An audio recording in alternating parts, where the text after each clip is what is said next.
Fiat 500 electric car was a flop. Hey everyone, welcome back to CarLike. Let's be honest, sometimes even the car makers themselves can paint themselves into a corner. And that's exactly what happened with the Fiat 500. For 5 straight years, Fiat tried to convince everyone that the legendary Cinquecento should only be an electric car. The result? Sales plummeted to almost nothing. Across all of Europe, they were only moving a little over 1,500 units a month.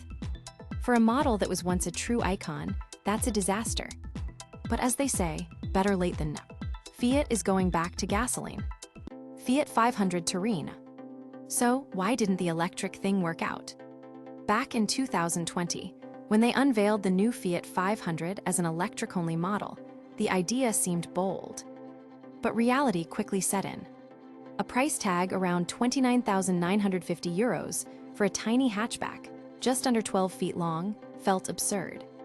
Especially when you consider that without government incentives, buyers were getting a car with a pretty limited range.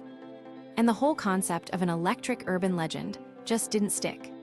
People have completely different associations with the Fiat 500. And now, Fiat is rolling out the 500 Torino. Under the hood is a modest 1-liter, 3-cylinder turbocharged engine. The power is only 65 horsepower, but let's be real, for zipping around the city, that's plenty. The key part is that it's paired with a 6-speed manual transmission. That means you can actually have some fun driving it, even if it's not going to feel like a race car. Interestingly, Fiat is officially calling this version Ibrida, which means mild hybrid. But let's be honest here, that's more of a marketing move than real hybrid technology. There's no magic battery system here, and frankly, thank goodness. Price and who it's for.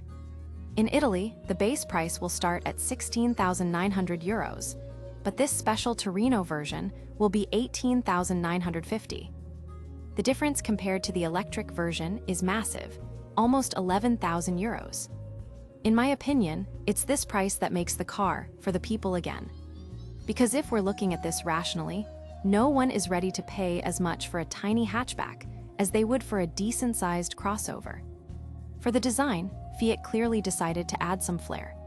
The Torino comes in bright colors like ocean green and yellow golf, and on the body, you'll see a symbol of the Mole Antonelliana.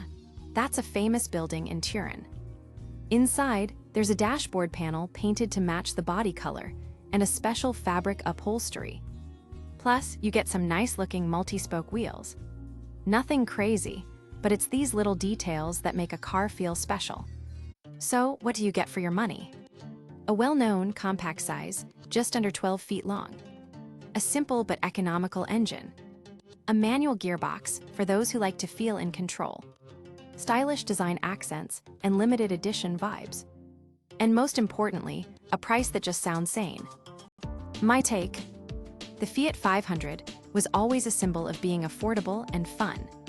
When they tried to forcefully turn it into an expensive electric car, it lost its soul. Now it's coming back to life. Sure, the power isn't huge, but that was never the point. This car was never about 0 to 60 times. It was always about the feeling. The Torino brings back that exact feeling.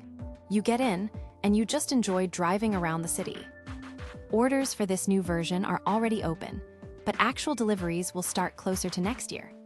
I have a feeling this Cinquecento is going to be a hit all over again, and the electric version will finally fade into the background. And honestly, that feels like a fair turn of events for this car's story.